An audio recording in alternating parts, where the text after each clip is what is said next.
নবীকে কষ্ট দেওয়ার জন্য। নাউজুবিল্লাহ বলেন না। ও যায়েদ, তোমার কোনো অন্যায় নাই, ভুল নাই। আমি একজন ইহুদি, আমি ছদ্মবেশে তোমার সফর সঙ্গে হয়েছে। ও যায়েদ, তোমার কোনো ভুল নাই, ত্রুটি নাই। শুধু তোমাকে আমি হত্যা করব যাতে আল্লাহ নবী কষ্ট পায়, কারণ আমি জানি তুমি আল্লাহ নবীর একজন কলিজার মানুষ, তুমি আল্লাহ নবীর একজন প্রিয় মানুষ। কারণ আমি তোমাকে হত্যা করলে আল্লাহ নবী কষ্ট পাবে, এই জন্যই ও যায়েদ আমি তোমাকে হত্যা করব। এবার হযরত যায়েদ চিন্তা করলেন, এই মরুভূমি এলাকা, নির্জন এলাকা, এখানে কোনো মানুষ নাই, কোনো বাড়ি ঘরদার নাই, কোনো কিছু নাই। এই বিপদের সময় একজন সাহায্য করতে পারেন, তো বলেন তিনি কে? জোরে বলেন তিনি কে? আল্লাহ ছাড়া কি ওই সময় কারো কেউ সাহায্য করতে পারে? হযরত যায়েদ মনে মনে ভাবলেন, এখন কেউ আমাকে সাহায্য করতে পারে না, কেউ আমাকে রক্ষা করতে পারে না, কেউ বাঁচাতে পারেন না, পারেন একজন, তিনি কে? জোরে বলেন তিনি কে? ও আমার ভাইরা, মুফাসসিরদের বর্ণনায় হযরত যায়েদ রাদিয়াল্লাহু তাআলা আনহু আল্লাহর একটা গুণাবলী নাম ধরে ডাকলেন। কি ধরে ডাকলেন? কি ধরে? আল্লাহর একটা গুণাবলী নাম ধরে ডাকলেন। হযরত যায়েদ আকাশের দিকে তাকালেন, আল্লাহু আকবার বলেন না। হযরত যায়েদ আকাশের দিকে তাকালেন, আল্লাহর একটা গুণাবলী নাম ধরে ডাকলেন, আগিসনি ইয়া রাহমান,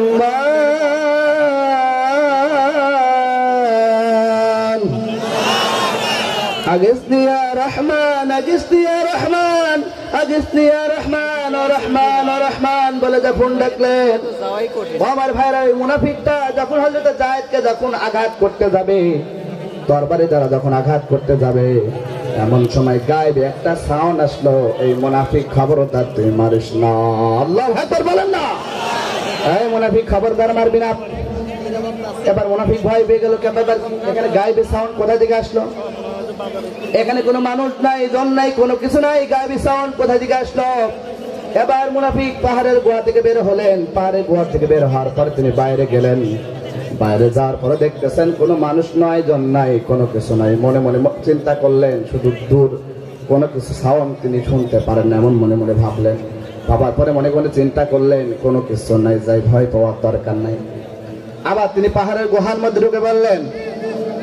পাহাড়ের গুহার মধ্যে ঢুকে পড়ার পরে, পাহাড়ের গুহার মধ্যে ঢুকে পড়ার পরে ও আমার ভাইরা, আবার করে যখন মুনাফিক হযরত যায়েদকে মারবে, এমন সময়, ইন দ্য মিন টাইম, এমন সময় হঠাৎ করে সাউন্ড আসলো, এই মুনাফিক খবরদার, খবরদার হযরত যায়েদকে মারবি না। আল্লাহু আকবার বলেন না। ও মুনাফিক খবরদার, হযরত যায়েদকে মারবি না, যায়েদকে মারবি না। এ ভাই, বারবার নিষেধ করছি। ও মুনাফিক তুমি খবরদার, ও মুনাফিক তুমি খবরদার, মারবি না। এবার হযরত মুনাফিকটা তখন ভয় পেয়ে গেল, ব্যাপার কি, কোনো লোক নাই, জন নাই, কোনো কিছু নাই, সাউন্ড কোথা থেকে আসলো? এবার মুনাফিকটা পাহাড়ের গুহা থেকে বের হয়ে বাইরে চলে গেল। বাইরে যাওয়ার পরে দেখতেছেন কোনো মানুষ নাই। মনে মনে ভাবলেন, কি ব্যাপার, সাউন্ড কোথা থেকে আসে? আবার মনে মনে ভাবলেন, না, ভয় পাওয়ার দরকার নাই।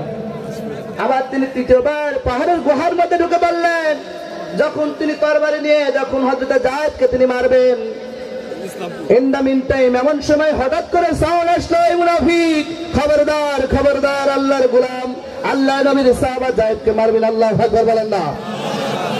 এবার আবার মুনাফিকটা ভয় পেয়ে গেল। ভয় পাওয়ার পরে তিনি মনে মনে চিন্তা করতেছেন, ব্যাপারকে, সাউন্ড, শব্দ কোথা থেকে আসলো? এবার তিনি পাহাড়ের গুহা থেকে বের হলেন।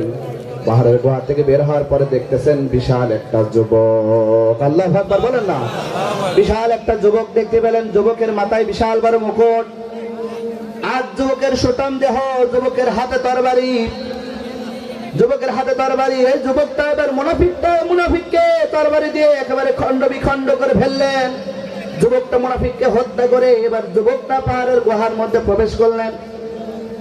প্রবেশ করার পর হযরত যায়েদ রাদিয়াল্লাহু তাআলা আনহুর এবার তিনি হাতের বাঁধন খুললেন, পায়ের বাঁধন খুললেন। খোলার পরে বললেন, ও যায়েদ, তুমি কোনো টেনশন করো না, চিন্তা করো না, যায়েদ তোমার কোনো ভয় নাই। বিপদের সময় সাহায্য করেন কে? জোরে বলেন, সাহায্য করেন কে? বিপদের সময় আল্লাহ আমাদের সাহায্য করবে। এই কথা বলেন না কেন? আমরা এই দেশের এই মানুষ, জনসাধারণ, ইসলামী আন্দোলন নিবেদিত কর্মী, একসময় আমরা বিপদগ্রস্ত ছিলাম, আমরা জুলুমের মধ্যে ছিলাম, আমরা এক আল্লাহ, এক রবের কাছে সাহায্য চেয়েছিলাম। ওই রব আমাদের সাহায্য করেছে। 5 আগস্টের মাধ্যমে গোটা বাংলার ভূখণ্ড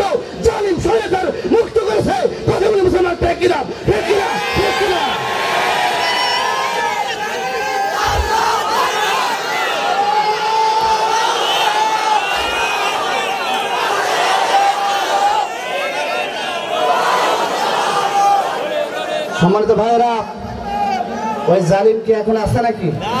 জোরে বলেন আছে নাকি? এমন সময় এই ময়দানে যদি 1 বছর আগে মাহফিলের আয়োজন করা হতো, মুফতি আমির হামজাকে দাওয়াত করা হতো, রফুল ইসলাম খানকে যদি প্রধান অতিথি করা হতো, এখানে কি মাহফিল হতো? না। জোরে বলেন মাহফিল হতো? আজকে তারা কোথায় গিয়েছে? মামুর বাড়ি, দাদার বাড়ি চলে গেছে। কথা বলেন না কেন? আসন কই? সেই জালিমের বাচ্চারা কই? সেই স্বৈরাচারের বাচ্চারা কই? সেই কুলাঙ্গের বাচ্চারা কই? আসেন, যারা মাহফিল বন্ধ করেছিলেন, আসেন মাইক নিয়ে যান, আসেন গিয়ে মাইক নিয়ে যান। খবর আছে? ক্ষমতা আছে? জোর ক্ষমতা আছে? ওই আল্লাহ তাআলা জালিমদেরকে বাংলার ভূখণ্ড থেকে বিতাড়িত করেছেন। ও মুসলমান ভাইরা, সিরাজগঞ্জবাসীরা, আমি মনে করি আল্লাহর সাহায্য ছাড়া বাংলার ভূখণ্ড কখনোই জুলুম, ফ্যাসিবাদ, জালিম মুক্ত হতো না। কথা বলে মুসলমান ঠিক কিনা? এজন্য আল্লাহর কৃতজ্ঞতা প্রকাশের দরকার আছে না নাই? জোরে বলেন আছে না নাই? এই মানুষটার কোনো অপরাধ ছিল না? চেহারার দিকে দেখান, চেহারার দিকে দেখান, কোন অপরাধ ছিল? কিন্তু এই মানুষটাকে দিনের পর দিন, মাসের পর মাস, বছরের পর বছর ওই বাতিলের কারাগারে তাকে বন্দিশালে বন্দী করা হয়েছিল। কথা বলে মুসলমান ঠিক কিনা? যারা আলেম ওলামাদেরকে আমি বলি, যারা আলেম ওলামাকে বেইজ্জতি করতে চায়, অপমানিত করতে চায়, যারা আলেমদের হাতে হ্যান্ডকাপ পরেছিল, ওই আল্লাহ তাআলা তাদের গলাতে রশি টান দিয়ে বাংলার ভূখণ্ডে অপমানিত, অপদস্থ করেছে। কথা বলে না কেন? এদেশের মানুষ নিরাপত্তা পেত না? পেত? আমি কুষ্টিয়ার সন্তান, আমি আল্লাহর কোরআন নিয়ে বলতেছি, একটা মিথ্যা কথা বলবো না। আমার কুষ্টিয়া একটা মূর্তি ছিল, আপনারা জানেন। বাবাদের মূর্তিকে কারা বা কারা হাত দিয়েছিল? এই বাংলার ভূখণ্ডে কয়েকজন আলেমকে অ্যারেস্ট করা হয়েছিল। আল্লামা মামুনুল হককে অ্যারেস্ট করা হয়েছিল মূর্তি ভাঙার কারণে। গোটা বাংলায় তারা ওই জালিমরা মিছিল করেছিল, আমাদের মূর্তির গায়ে কারা হাত দিল, হাত দেওয়ার কারণে আলেমদেরকে অ্যারেস্ট করা হয়েছিল। ওই জালিমরা আছে নাকি? ওই মূর্তি আছে? এদেশের মানুষ 18 কোটি মানুষ নিরাপত্তা পেত না। মূর্তিকে নিরাপত্তা দান করা হতো, 24 ঘন্টা পুলিশ মোতায়েন করে তাদেরকে নিরাপত্তা দেওয়া হতো। শুধু মূর্তিকে, কোন মানুষ যেখানে নিরাপত্তা পায় না। 6 আগস্টের পরে আমি 6 আগস্টে দেখলাম কুষ্টিয়ার প্রাণ কেন্দ্রে মজমপুর গেটে মূর্তি, বাবাদের মূর্তির একটা পা পড়ে আছে। আমার বাড়িতে আমি যেখানে অবস্থান করি, গড়াই ব্রিজের অপোজিটে, আমি বাসায় মোটরসাইকেলে যাওয়ার সময় দেখতেছি ব্রিজের নিচে বেচারের একটা হাত পড়ে আছে। আমি মনে মনে ভাবলাম, যাই আর কোন অংশ কোথায় পড়ে আছে একটু দেখে আসি। তা আসলাম, দেখতে গেলাম যেখানে মূর্তিটা আছে। দেখার পরে দেখতেছি বেচারের মাথা ডান নাই, শুধু ধড়টা পড়ে আছে। কথা বলে না কেন? যারা আমাদের অপমানিত করতে চেয়েছিল, আমাদের লাঞ্ছিত করতে চেয়েছিল, আমাদেরকে অপমানিত করতে পেরেছে? এই বাংলার মানুষের কাছে রফিকুল ইসলাম খানের সম্মান কমেছে না বেড়েছে? বলেন কমেছে না বেড়েছে? সুতরাং যারা আলেমদেরকে অপমানিত করতে চায়, আল্লাহ তাদেরকে নাস্তানাবুদ করে, অপমানিত করে বাংলার ভূখণ্ড থেকে বিতাড়িত করেছেন। এজন্য আল্লাহর কৃতজ্ঞতা, আল্লাহর সাহায্য দরকার আছে না নাই? ও আমার ভারত যায় যদি আল্লাহ তাআলা নো। এবার তখন ওই যুবককে বললেন, ও যুবক, এই বিপদের দিন তুমি আমাকে বাঁচালে, রক্ষা করলে, যুবক তুমি কে? যুবকটা তখন বলতেছেন, ভাই যায়েদ আমি কেউ না, আনা জিবরাইল। আল্লাহু আকবার বলেন না? ও যায়েদ আমি কেউ না, আনা জিবরাইল, আমি জিবরাইল। আল্লাহু আকবার বলেন না? ও যায়েদ, যখন তুমি আল্লাহর একটা গুণাবলী নাম ধরে ডেকেছিলে, আগিসনি ইয়া রাহমান। ও যায়েদ, যখন তুমি আল্লাহর একটা গুণাবলী নাম ধরে ডেকেছিলে, তখন আল্লাহ তাআলা আমাকে বললেন, জিবরাইল যাও। ওই যায়েদ যদি আল্লাহ তাআলা আনহু দুনিয়ার কারোর কাছে সাহায্য চায় না, সাহায্য চায় কার কাছে? জোরে বলেন, সাহায্য চায় কার কাছে? আল্লাহর কাছে সাহায্য চায়। এই জন্য বিপদের দিন কেউ সাহায্য করেন না, করেন কে? আমি একটা এক্সাম্পল দিব। আপনি বিপদের সময় আল্লাহর কাছে সাহায্য চাইবেন, আল্লাহ দেখবেন আপনাকে সাহায্য করবে। আপনার কঠিন জটিল রোগের মধ্যে ভুগতেছেন, দুনিয়ার কাছে সাহায্য চাইবেন না, আল্লাহর কাছে সাহায্য চাইবেন। তাহাজ্জুদ নামাজে দাঁড়ায় যান, দেখবেন ওই আল্লাহ আপনাকে সাহায্য করবে। আল্লাহু আকবার বলেন না? আমার ভাইরে, বুখারীর বর্ণনায় বনি ইসরায়েলের একটা ঘটনা মনোযোগ আছে না গেছে? বনি ইসরায়েলের একটা ঘটনা। বনি ইসরায়েলের 3 জন যুবক ছিল, তারা একটা সফরে বের হলো, লম্বা সফরে বের হলো। সফরে বের হওয়ার পরে পাহাড়ি এলাকায় তারা গিয়েছিল, বিশাল ঝড় আর সাইক্লোন শুরু হয়ে গেল। তিনজন যুবক তখন মনে মনে ভাবলো, এই বিপদ থেকে কি করা যায়, চলো আমরা একটু পাহাড়ের গুহার মধ্যে আশ্রয় নিই। বুখারী বর্ণনা থেকে আমি বলতেছি, এবার তিনজন যুবক পাহাড়ের গুহার মধ্যে আশ্রয় নিল। আশ্রয় নেওয়ার পরে হঠাৎ করে কিছুক্ষণ পরে পাহাড়ের উপর থেকে বিশাল একটা পাহাড়ের পাথরের অংশ এটে গুহার মুখটা আটকায় গেল। এবার তিনজন যুবক ঠেলাঠেলি শুরু করে দিল, হিয় করে ঠেলাঠেলি শুরু করে দিল। কিন্তু ঠেলাঠেলি করেও কিন্তু পাথরটা নড়াতে পারে না। এবার তিনজন যুবক বলাবলি করতেছেন, ভাই আজকে আমাদের বিপদের দিন কেউ রক্ষা করতে পারেন না, পারেন কে? জোরে বলেন, পারেন কে? আজকে আমাদের কেউ রক্ষা করতে পারেন না, আল্লাহ আমাদের পারেন। ও ভাই, আমাদের তিনজনের যার যা ভালো কাজ আছে, ভালো আমল গুলো আছে, চলো আল্লাহর কাছে একটু উপস্থাপন করে দেখি। আল্লাহর কাছে উপস্থাপন করলে ওই আল্লাহ আমাদের বিপদ থেকে রেহাই দান করতে পারেন। আল্লাহ আকবার বলেন না। ও আমার ভাইরা, এবার তিনজন যুবকদের মধ্যে একজন যুবক বলতেছেন, আল্লাহ দোনাই কোনো ভালো কাজ করে নাই, তবে একটা কাজ করেছি আল্লাহ। আল্লাহ আমার জানার মতো একটা ভালো কাজ করেছি আল্লাহ। আল্লাহ আমি পেশায় ছিলাম একজন রাখাল, আমি সারাদিন বকরি চড়াতাম। বকরি চড়ানোর পরে ওই বকরির দুধ দহন করতাম, প্রথমে দিতাম আমার মা বাবাকে। কাকে দিতেন? জোরে বলেন, কাকে দিতেন? আল্লাহ প্রথমে আমি দিতাম আমার মা বাবাকে। আমি একদিন বকরি নিয়ে বাসায় আসতে রাত হয়ে গেল। আমি এসে দেখি আমি দুধ দহন করলাম। আমার স্ত্রীকে বললাম, আমার বাবা মা কোথায়? আমার স্ত্রী বলল, তোমার বাবা মা ঘুমায় গেছে। বললাম, আমি ওই দুধ নিয়ে, দুধের পেয়ালা নিয়ে এবার আমার পিতামাতার ঘরে প্রবেশ করলাম। দেখলাম আমার বাবা মা সত্যি ঘুমায় গেছে। আমি মনে মনে ভাবলাম, কি করব, আব্বা আমাকে ডাকবো না, পেয়ালা নিয়ে দাঁড়ায় থাকবো। মনে মনে ভাবলাম, না না, আব্বা আমাকে ডাকলে আব্বা আমার কষ্ট পাবে।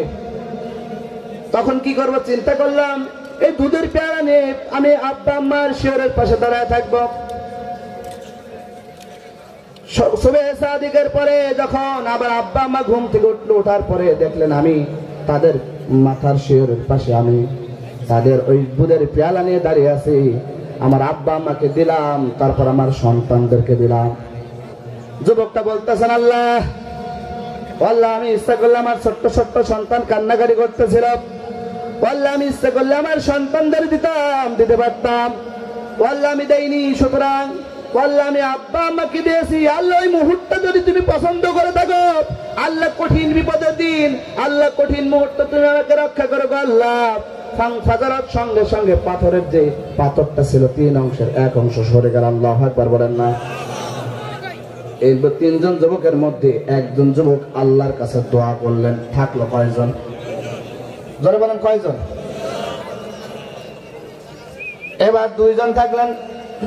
এবার ওই যে একজন যুবক ছেলে বললো, ভাই আমি তো আল্লাহর কাছে বললাম, আমার ভালো কাজ উপস্থাপন করলাম, তোমারও কি ভালো কাজ আছে? তুমি একটু আল্লাহর কাছে বলে দেখো না, একটু বলে দেখো না, যদি আল্লাহ আমাদের দোয়াগুলো কবুল করে নেয়।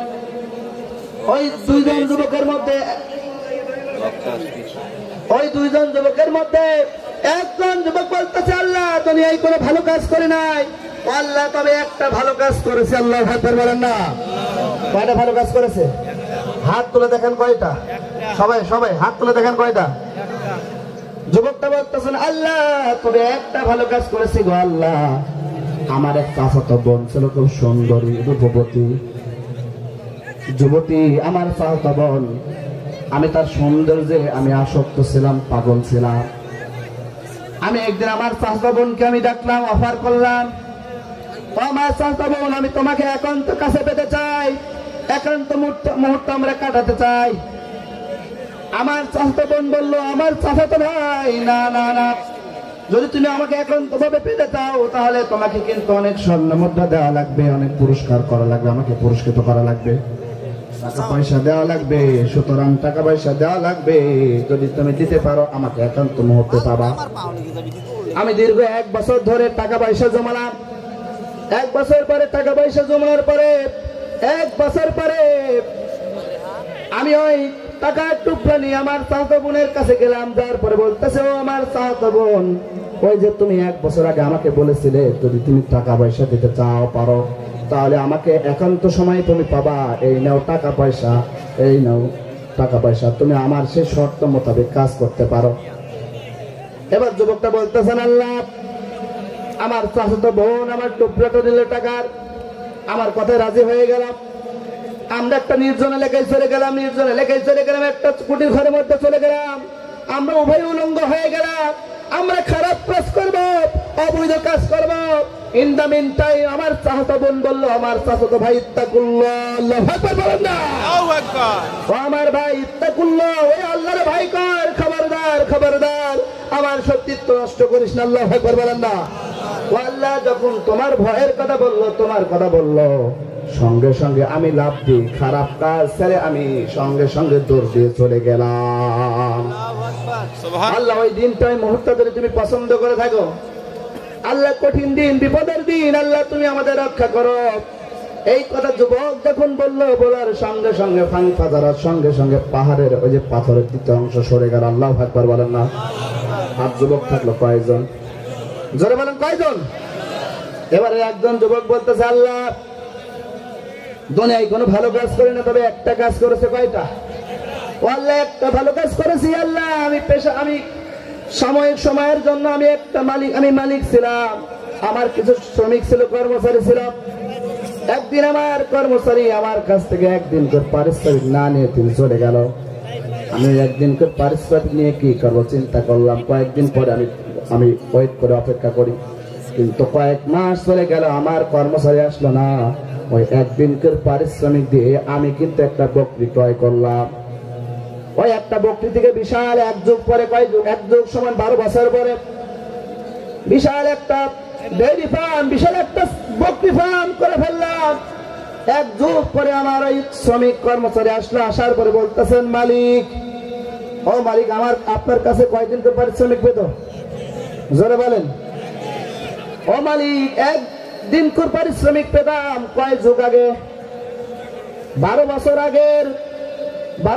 আগের পারিশ্রমিক শ্রমিকটা দাবি করতেছে। এখন বলেন আমাদের মালিকের কাছে যদি কেউ বলে, মালিক এক যুগ নয়, 12 বছর নয়, মাত্র 1 বছর আগে আপনার কাছে একদিনের পারিশ্রমিক পাতাম, তো দিবে? দিবে দিবে দিবে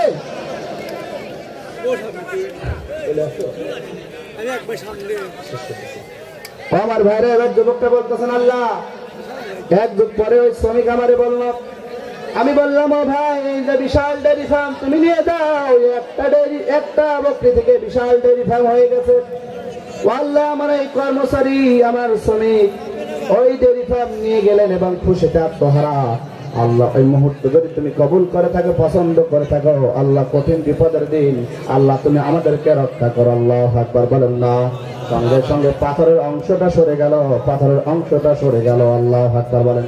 ওই বিপদের দিন রক্ষা করলেন কে? জোরে বলেন, রক্ষা করলেন কে? ওই আল্লাহ আমাদের রক্ষা করতে পারেন কিনা? জোরে বলেন, পারেন কিনা? আমরা সাহায্য চাইবো কার কাছে? কার কাছে চাইবো? আল্লাহর কাছে সাহায্য চাইতে কাজ আছেন কে? হাত তুলে দেখান, হাত তুলে দেখান। আল্লাহ ভাইদের কবুল করেন, বলে না আমিন, বলে না আমিন। প্রিয় ভাইরা, এই যে মাহফিল যে আয়োজন করেছেন, এজন্য আপনার খুশি না বেজার? আপনারা খুশি না বেজার? জোরে বলেন, আপনারা খুশি না বেজার? এই মাহফিল প্রতি বছর হোক আপনারা চান? এই ময়দানে আমির হামজা ভাই সহ অন্যান্য আলেম ওলামারা আসুক আপনারা চান? যদি চান তাহলে মাহফিল কি এমনি এমনি হয়ে যাবে নাকি? এর একটা খরচের দরকার আছে না নাই? খরচ আছে না নাই? এজন্য আমরা এই দিনের জন্য, এই মাহফিল টিকায় রাখার জন্য, যদি মাহফিলে হলে আমরা খুশি হয়ে থাকি, এই মাহফিলের জন্য আমরা 1000, 2000, 5000 টাকা দেবো। কে? আল্লাহর কাছে আমি দোয়া করবো, মুসাফির মানুষ আপনাদের কাছে জন্য দোয়া করবো, আল্লাহ এটা মুসাফিরের দোয়াটা কবুল করতে পারেন। আমরা একটু জিকির করে সুবহানাল্লাহ, আলহামদুলিল্লাহ, লিল্লাহি তাকবীর, না জোরে জোরে, লিল্লাহি তাকবীর, আল্লাহ মোহাম্মদ আলমগীর হোসেন নয়ন ভাই।